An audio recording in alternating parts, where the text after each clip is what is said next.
Hi guys, and welcome back to the BF TV show, sponsored by Boyle Sports. This is your Brentford preview.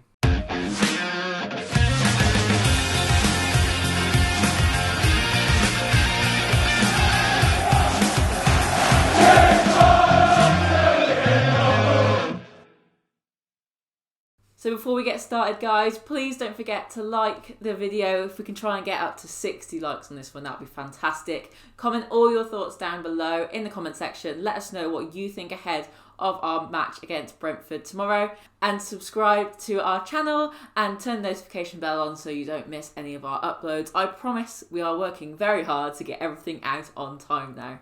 And if you haven't already checked out our most recent video, apart from this one, we did a review recapping over our last 4 wins, which were Forest, Coventry, Bristol City and Barnsley.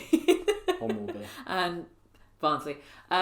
So yeah, definitely go check that out if you haven't already. We went through it in depth. It's a bit of a long one, but if you like that sort of thing, then that's definitely a video for you. So let's get straight into it then, James. Brentford, going to be a tough test. Let's not lie here, they are 4th in the table at time of filming. They are an incredible talent. Let's start with the Brentford philosophy.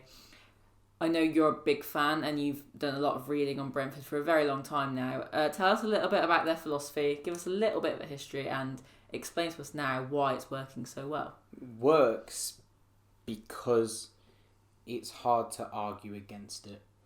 It's a philosophy where they base a lot of things off statistical data, a lot of statistical analysis. They do it for their games, they do it for their recruitment, they do it for obviously to keep a hold of players and to look at players, they do it for management, they do it for everything. And the thing is with stats, like Mark says, you can turn stats, you can twist stats, of course you can. But to benefit yourself, you can't be kidding yourself. You have to look at honest statistical analysis that is genuine data. Yeah. They'll look at goals scored, chances created. They'll look at how many successful passes you make, not attempted passes, how many successful passes you make. What's your, if you're a goalkeeper, what's your clean sheet record, how many saves you're making per game.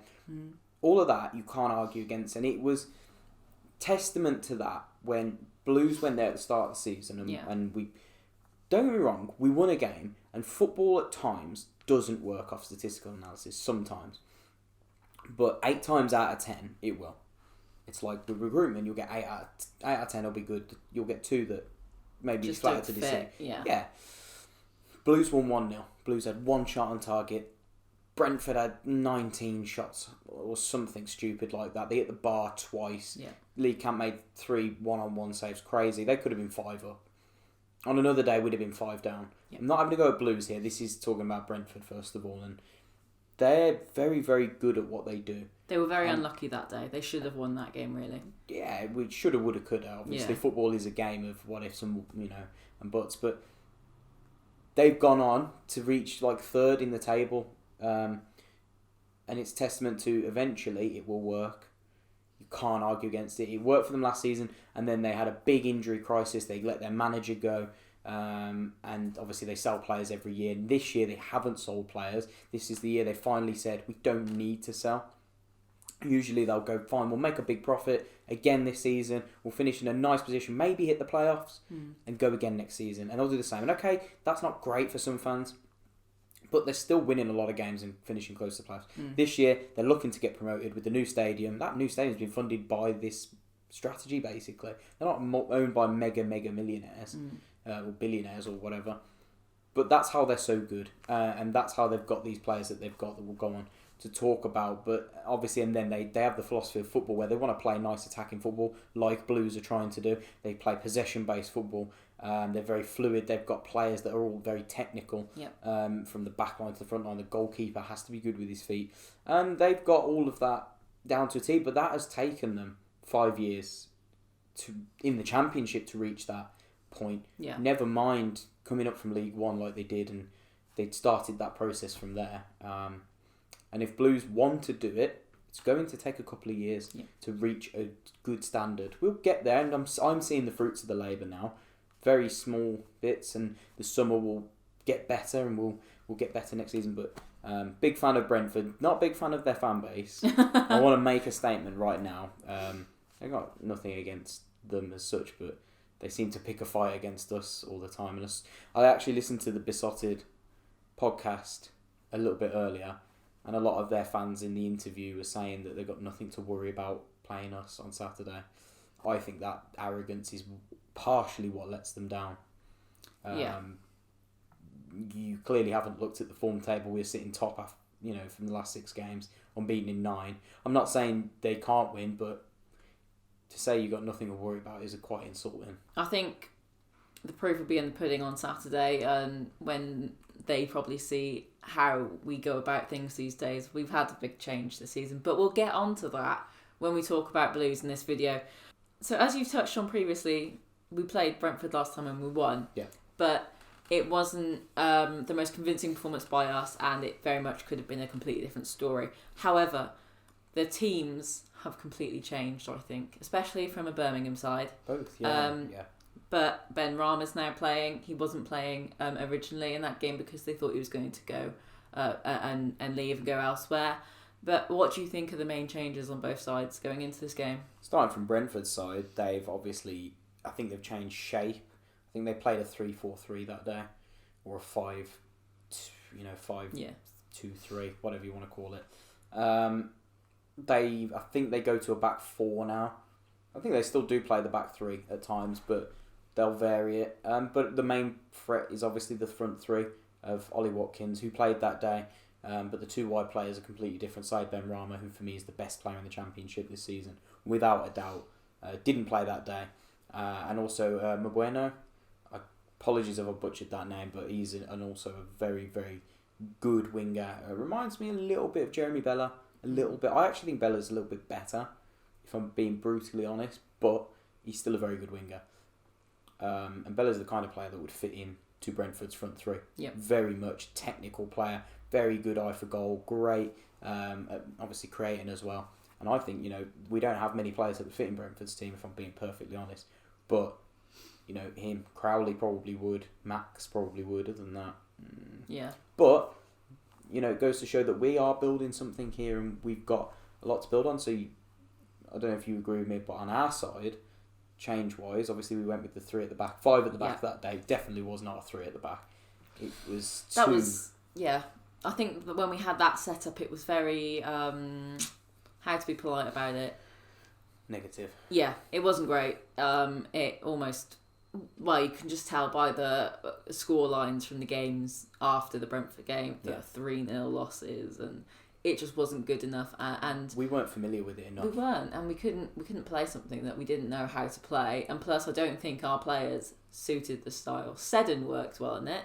There's a few players that work in it. Max works in it as well. I don't think Seddon had enough experience. Yeah. I think coming back in the summer, it's going to be another good shot for him to go again.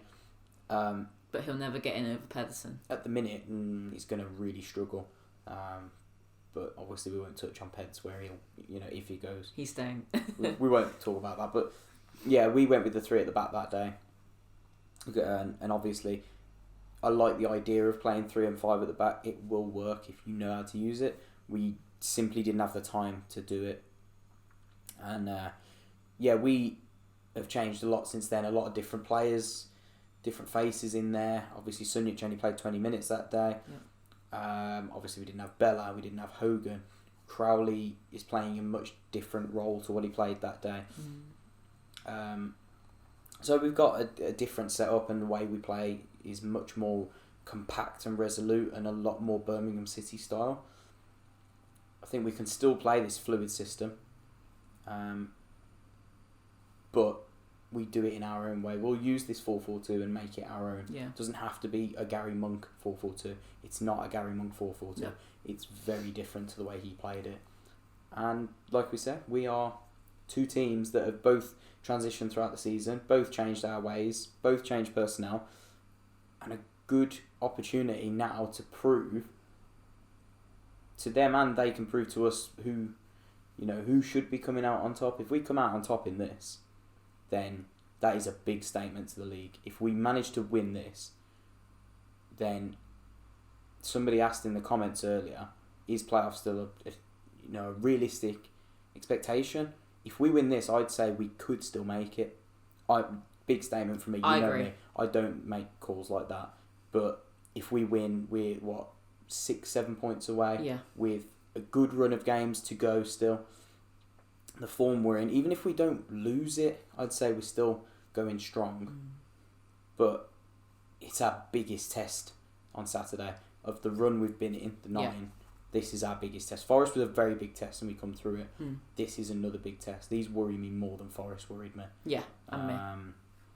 And if Blues can pull through this, then there isn't much more we have to face in terms of challenges. Maybe West Brom away. But yeah, this is a big test and I'm looking forward to it. It's one that I'm hoping that Blues can prove me wrong once again, which they're doing at the minute. Just to finish up on Brentford, what they call their BMW up front, their Ben Rama Mbueno. It's a really hard one to pronounce if you don't know how to say it. And Watkins, 20 goals, 3 assists. Unbelievable, boy. We are going to be up against it, aren't we, on Saturday, with how strong in quality they are up front. Yeah, absolutely. I think they've scored more than 8 teams combined just between the 3 of them. It's an incredible statistic. And they're so fluid and they can interchange positions. They can all play in each other's position. And not just them as well, the fullbacks, they've got a very good... Yeah.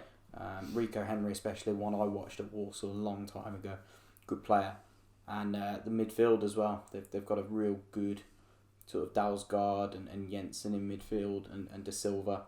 Good players in there, all technical players who can really hurt teams and supply for those forward 3. So we've got so many things that we've got to face on Saturday that, my only obviously counteract to that is how good our defence is at times. Very strong. Clark, Salter and Roberts both got a great amount of pace for a centre-back pairing. Yeah. Max, we know Max is on his day, he's the best right-back in the league. Pedersen has been unbelievable this season. Best left-back in the league, other than Rico Henry, maybe on a par with him. And Campy's on fire at the minute, so the back 5 is brimming with confidence. You've led me very nicely on to Birmingham City. So we do play 3 p.m. on Saturday. Just a few injury news updates. Mirabti and Mags are still not fit. They're still out. They are getting there, but they won't be in the squad for this weekend's fixture.